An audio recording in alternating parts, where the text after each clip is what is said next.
dito na naman kami sa paggawaan ng kotse na to. So gagawa na papalitan na naman ng gulong kasi yung gulong medyo laspag na. Sorry sa word na laspag. Yung bang manipis na daw, kailangan na siyang palitan.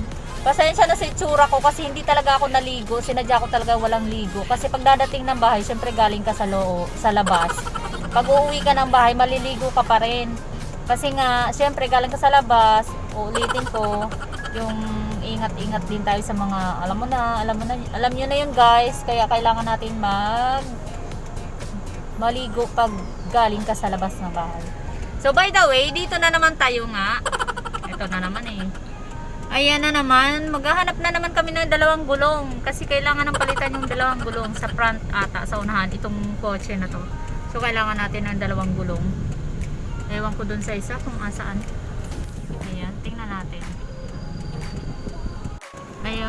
Ayan siya, ayan, yan. Nakatayo. Ayan. So naghahanap sila ng gulong.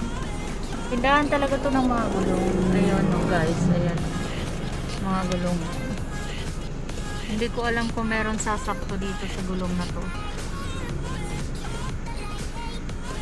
Mahirap din yung may sasakyan ka tapos wala kang pang maintenance na na para pampagawa. Yung mga may sira, mahirap din pala yun.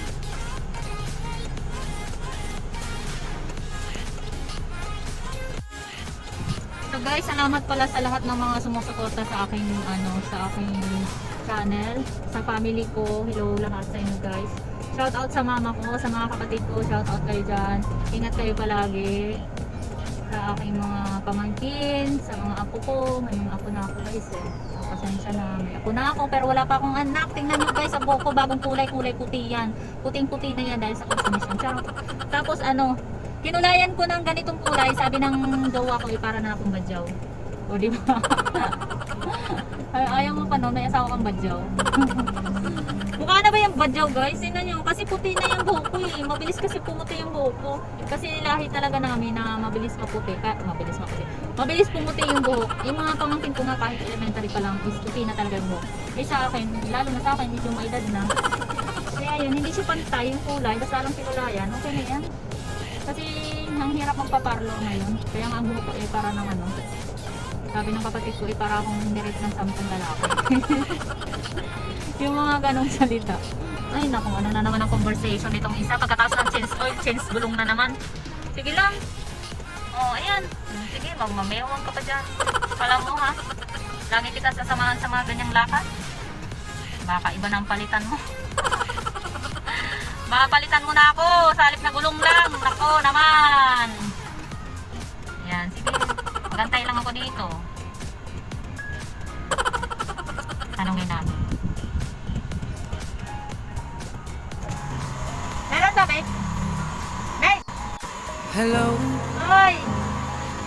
It's me. Maingay kasi sa labas, hindi niya ako marinig. Kala mo kung sino, no? A few minutes later. Ay ba yung gusto niya? Mahirap pang hanapin ang gulong. Gulong ng palad. Gulong ng palad ang hanap mo. Gulong ng palad, nandito lang ako. Charot. So para na ako nababaliw dito. So salamat sa mga friend ko sa GC, sa Team Asa, sa Team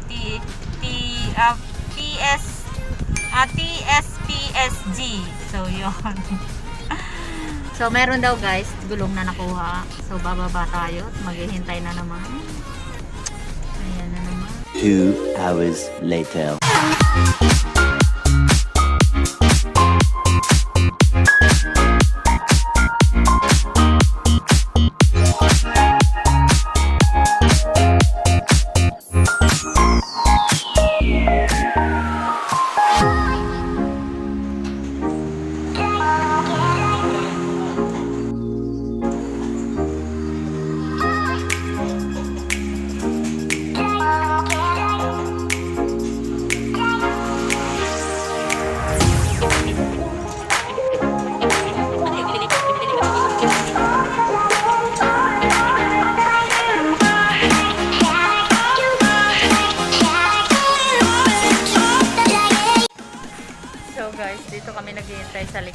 ang init doon. Ang init sobra. So dito medyo mahangin ng konti. Ayan. Nakikita niyo yan. Yan. Yung guy na yan. Kung nakikita niyo yan. Akin yan. Charot. Ayan o. Ang daming gulong. Daming mga naka-stop na truck. Motolite lang diba? Motolite. Itong brand. Ha? Ano? Continental pala guys. Akala ko Motolite. Ayan.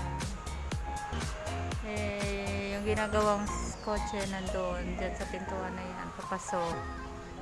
Ayan. Ang cute ng bahay guys.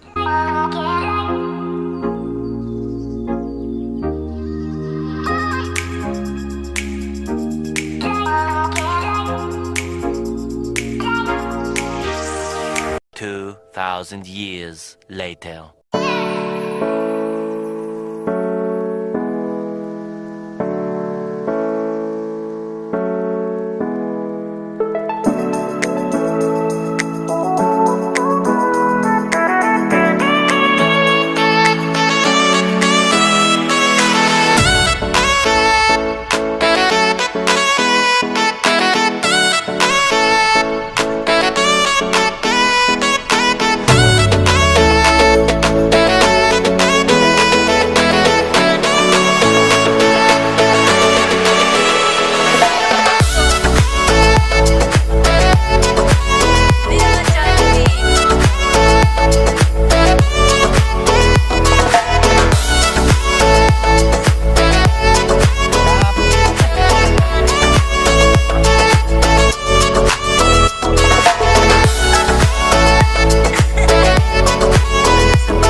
Kami ng burger, crispy chicken burger, 10 piraso, tsaka 2 large fries para kay Kylie.